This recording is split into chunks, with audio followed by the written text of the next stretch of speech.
Praise the Lord. सभी को जय मसीह। आप सभी का आज के इस यूट्यूब वीडियो में स्वागत है प्रभु यीशु मसीह के नाम से। हालेलुया।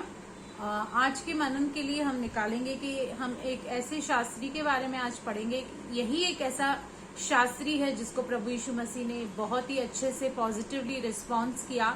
बाकी तो आपको पता है कि प्रभु यीशु मसीह नॉर्मली सभी शास्त्री फरीसियों को बहुत डांटते थे, गुस्सा करते थे, उनके ऊपर क्रोध करते थे, क्योंकि वो इसी अप्रोच से उसके पास आते थे, गलत धारणाओं से उसके पास आते थे, उसको फंसाने के लिए उसके पास आते थे।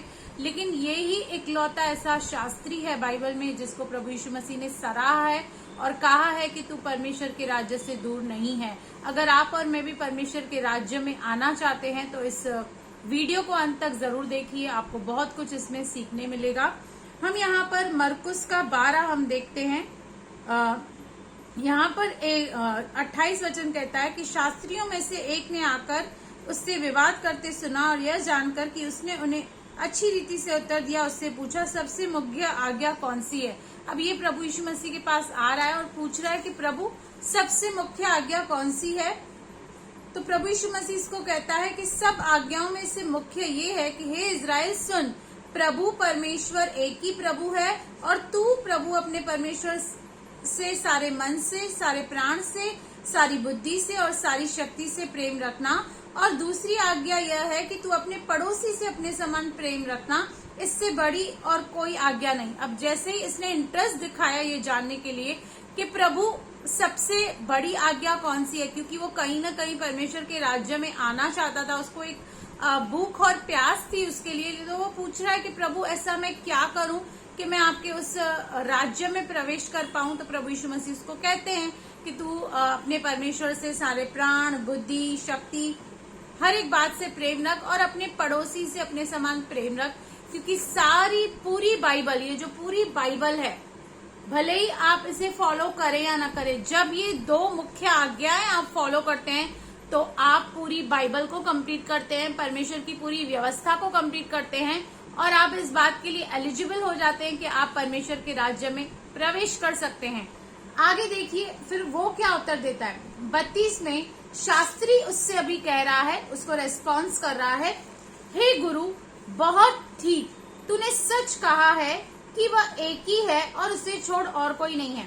अब वो प्रभु यीशु मसीह की बातों को चैलेंज नहीं कर रहा है, ना ही डाउट कर रहा है, वो उसको एक्नॉलेज कर रहा है, एक्सेप्ट कर रहा है और कह रहा है सही कहा आपने कि प्रभु परमेश्वर एक ही है। बहुत सारे लोग ये जानते हैं कि एक ही परमेश्वर है और उसे छोड़ और कोई नहीं, और उससे सारे मन, सारी बुद्धि, सारे प्राण, सारी शक्ति के साथ प्रेम रखना और पड़ोसी से अपने समान प्रेम रखना सारे होम बलियों और बलिदानों से बढ़कर है। हालेलुया।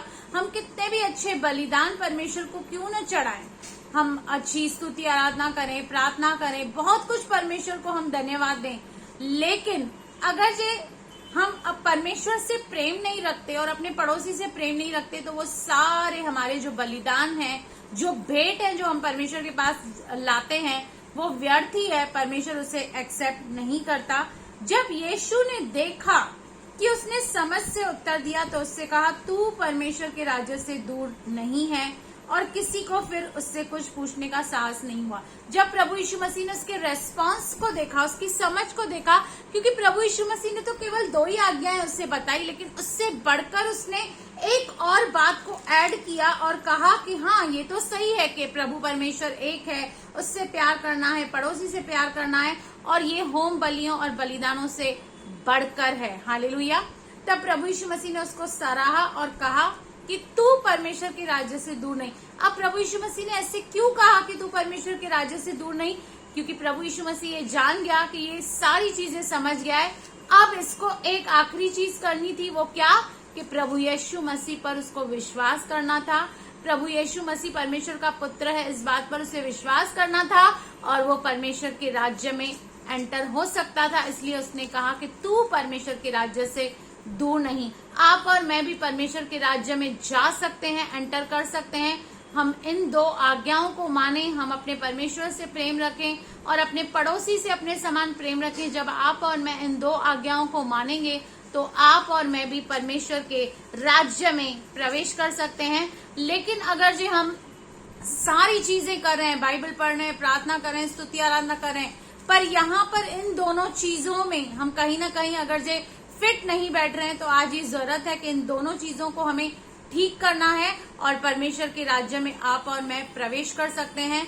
और ऐसे बहुत सारे लोग भी इस दुनिया में हैं जो बहुत अच्छे काम करते हैं, व्यवस्था के अनुसार चलते हैं, शायद परमेश्वर से भी प्यार करते हैं, पड़ोसी से भी प्यार करते हैं, अच्छे अच्छे काम करते हैं, धर्म के काम करते हैं, लेकिन हमें उनके पास जाना है और प्रभु यीशु मसीह का सुसमाचार सुनाना है, क्योंकि वो सारे ही लोग परमेश्वर के राज्य से दूर नहीं हैं। वो सारी चीजें बाइबल के अनुसार ही करते हैं। सिर्फ एक बात उनको करनी है कि प्रभु यीशु मसीह पर विश्वास करना है और वो भी आपकी और मेरी तरह परमेश्वर के राज्य में दाखिल हो सकते हैं।